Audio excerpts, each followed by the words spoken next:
Welcome to Mythbusters ADHD edition. My name is Dr. Catherine Garforth from Garforth Education. Hi, my name is Selena Lee. I am the ADHD Whisperer. We are working together to dispel some common ADHD myths. Medication is the only way to treat ADHD.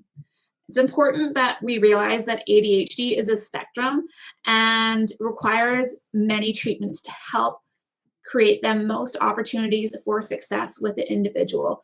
Medication is only going to help with helping level off the chemical imbalances within the brain. And there are still supports that are going to need to help regulate the behavior, control those hyperactive and impulsive moments, and skills for the individual to learn to help with the inattentive tendencies in different situations. Again, the biggest thing I feel is education. The biggest thing is the understanding. So, I am a real advocate for trying to help yourself early and easy. And with these tested medications, they're great. Stimulant medication has been around since 1937. That's over 80 years.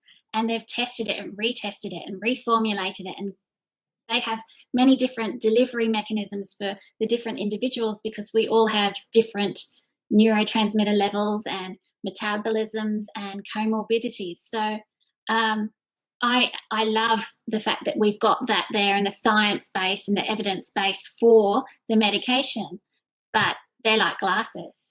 You take it off and you've still got bad eyesight. You've still got the need for glasses. Well, and the other thing with the medication is just because you find one, or you try one, doesn't mean that's going to be the right fit. So you have to be willing when you decide to go that medication route to do a little bit of trial and error to find the right combination of medications and external supports to help you succeed. And the first one that you try may not be right, but once you find the right medication, it'll be that you notice when you don't take it and it really affects you. Like, you know what, I'm so much better when I take it. I really want to do that. Yes, and like you said, the trial and error, there are so many indicators there as well that you can educate yourself on. In the 1980s, they used to have this, going to change their personality, make them a zombie. I don't want my child losing their spark or being a zombie. So that sometimes is like a higher dose than they should have. So it really dulls them down, their personality. So there's lots of education that you need to do. And as soon as that medication is gone, or even when it's in your system, it's not going to make you do everything perfectly like you're a robot going around and fixing everything. It's just going to help bring your levels up to normal in the brain, up to where a neurotypical person would be. And so you have a better chance at doing those things. It's not going to automatically clean your house. You need understanding about the condition.